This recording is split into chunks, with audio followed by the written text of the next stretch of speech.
A&M hasn't won a national championship since 1939, but they believe this is the man who can do it. Mike Elko has put together some great defenses in his career, did so as a coordinator here at A&M, and before that at Notre Dame.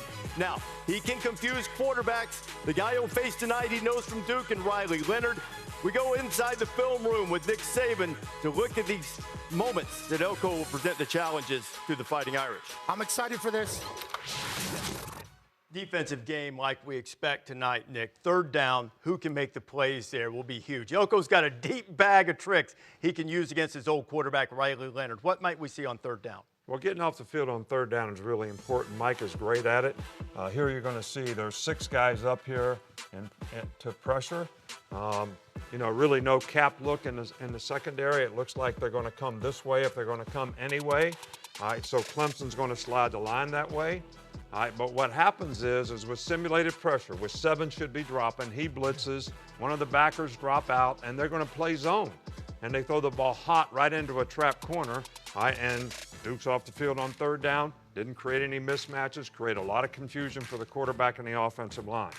So here you're going to see 7 guys up, so they can come from this side or from this side. And again, they slide to the field, they bring four guys, they're going to hit the quarterback. This time they are playing man-to-man. So now you can create some mismatches, all right, which Clemson makes a first down here. But I would still do this all day if I'm Mike, if I can hit the quarterback, even though they had success on that down. Even if you're getting those types of hits, now you're thinking you've got to go quickly, and then they have another thing they can do here. Right, here we go. All right, now they've got 6 guys up. So the quarterback's thinking pressure, offensive line, who do I need to block? What do? They drop all the guys out. So they drop 8, they get good pressure, make the quarterback get the ball out of his hand with a 3-man rush. Advantage in coverage because you got 8 dropping, and they get off the field on third down. We're looking at this. Riley Leonard might be watching, say, I've seen all of this in practice at Duke for years. Might he recognize some of this and have an advantage tonight? I think he could recognize the man-to-man part of it. I think when they come out with simulated zones and drop people out, that's going to be difficult for him to recognize because he has to do it after he catches the snap, all post-snap. So that makes it more difficult for the quarterback. Down, post-snap picture, big factors tonight when the Irish have the ball. The Reese throw.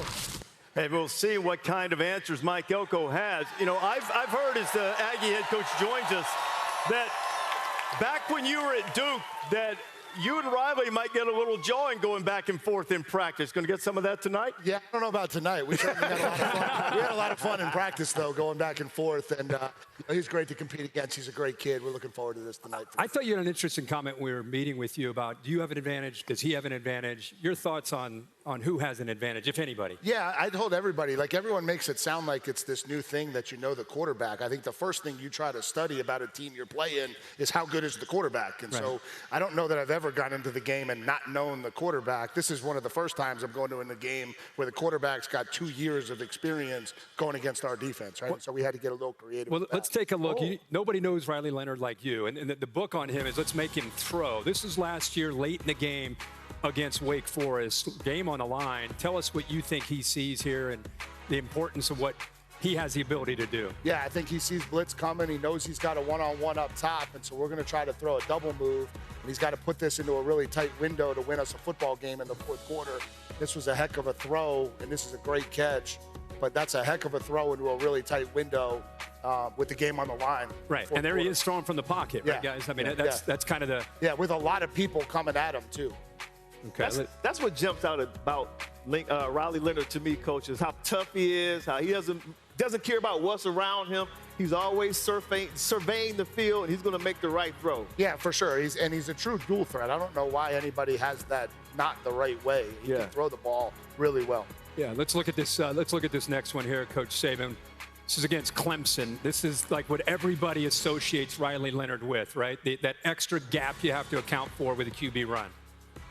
Well, I think this is one of the most difficult things about a quarterback who can beat you with his feet is they've got to go cover all these receivers. They're motioning into empty. They've got an extra blocker in the box with the tight end. They run a counter, and, you know, he's a good runner. Look at the physicality, Coach. Like now he's, you know, going to make a big play. So this is always a difficulty in defending a running quarterback to me, especially quarterback draws. Riley, really good, obviously, with you at Duke last year and the year before that. You turned Duke completely around. They were 4-4 in the SEC here last year, obviously looking for something similar. What is your expectation for today, game day, and how's it been being down here in College Station? Yeah, my expectation tonight is that this place is going to be absolutely rocking. Yeah, You know that. As you can see, whether it's midnight last night, the 12th man shows up. 9 a.m. this morning, the 12th man shows up. They're going to be here tonight, 108,000 strong, loud and proud for sure. Awesome. Do you know anything about this place rocking? You ever been in here with? Yeah. The last time we played here at night, which was 3 years ago, you all beat us. And Bryce Young, after winning 19 games in a row, Bryce Young was so confused by your pressures that we had no chance. Yeah. But you did a great job that night. I'm going to take that one and run, Coach. I'm going to take that one and run. Hey, by the way, all that confusion that you do, where did you learn that? I mean, that's your thing. Third down confusion. Yeah, I think I had a unique upbringing because I was always with a head coach who was an offensive coordinator. And so, like, what I got from all of them was maybe a little bit more knowledge of how offenses work. You know, I never got to work with a coach. I never got to GA for one of these great defensive minds. But I worked for some really good offensive coordinators, whether that was Dave Clawson, Brian Kelly, Jimbo here. And I think from all of that, I just kind of got a pretty good understanding of how offenses look at protections and look at things and maybe how to present some things to it that can be confusing. I don't know if the Texas A&M fan base knows this or not because he's pretty, he's back to town. He was at D.C. The size of this man's head. Here you go again.